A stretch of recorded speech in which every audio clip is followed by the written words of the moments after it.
আড়াল থেকে চারু ও জয়ের গোপন চক্রান্ত দেখেই চারুর আসল রূপ অলির সামনে এলো। হ্যাঁ বন্ধুরা, আমরা এমনটাই দেখতে পাবো অনুরাগের ছোঁয়া ধারাবাহিকের আগামী পর্বগুলোতে। মিসকা বিগ বংয়ে হাজির হয় সাক্ষ্যদ্বীপের ব্যাপারে খোঁজ খবর নিতে এবং জয়ী আসলে কে তা জানতে। এরপর হঠাৎই দেখতে পায় বিগ বংয়ের কিচেনে যেই শেফ রান্না করছে তার পেছনটা অনেকটা দীপার মতো দেখতে, কিন্তু সে আসলে দীপা কিনা তা জানতে মিসকা স্পাই ক্যামেরা লাগিয়ে দেয়, কিন্তু তাতে লাভ কিছু হয় না। অপরদিকে দীপা যখন জয় ও উর্মির বাড়িতে যায় তখন হঠাৎই দেখতে পায় দীপকে কয়েকজন গুন্ডা মিলে তুলে নিয়ে যাচ্ছে। তখন দীপা গুন্ডাদের আচ্ছা করে ধোলাই দিয়ে দীপকে গুন্ডাদের হাত থেকে বাঁচিয়ে নেয়, কিন্তু জয় দীপাকে অপমান করে কথা শোনাতে থাকে। এরপর দীপা জয়কে আচ্ছা করে চড় কষিয়ে উচিত শিক্ষা দেয়। জয় তার বৌদিদির ওপর প্রচন্ড ক্ষেপে যায়। এরপর জয় আর্থিক অভাবের কারণে বাধ্য হয়ে চারুর অফিসেই কাজ নেয়। আর চারু মনে মনে ভাবে এসডিকে যেভাবেই হোক এসএস এর জীবন থেকে সরাতেই হবে, তা না হলে আমি কোনোদিনও এসএসকে পাবো না, আর তার জন্য এসএস এর ভাই জয়কেই ব্যবহার করতে হবে।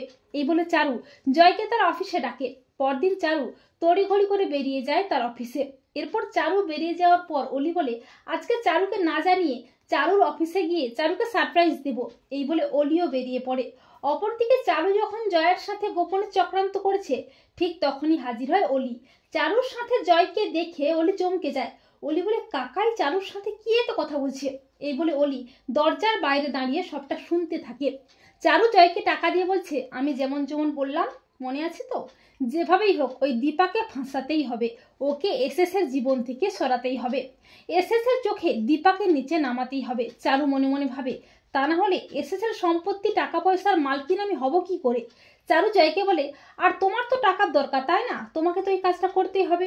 আর জয়ও টাকার অভাবে এই কাজটা করতে রাজি হয়ে যায়। আর চারু ও জয়ের এই গোপন চক্রান্ত দেখে চমকে যায় অলি। অলি সবটা ফোনে ভিডিও করে নেয়। অলি বলে তার মানে চারু তুমি আমাকে ভালোবাসো না, এসব তোমার নাটক। কিন্তু চারু চারু তোমার আসল রূপটা তো আমি দেখে ফেলেছি, আমি বুঝতে পেরেছি মা শুধু মাই হয়, চাইলেও কেউ কোনোদিন মা হতে পারে না। ছি চারু ছি, তোমাকে আমি ঘেন্না করি। তো বন্ধুরা তোমরা এটাই চাও তো যে চারু ও জয়ের গোপন চক্রান্ত দেখেই যেন অলি চারুর আসল রূপটা জানতে পারে? কমেন্ট করে জানাতে ভুলো না কিন্তু তোমাদের মতামতটি।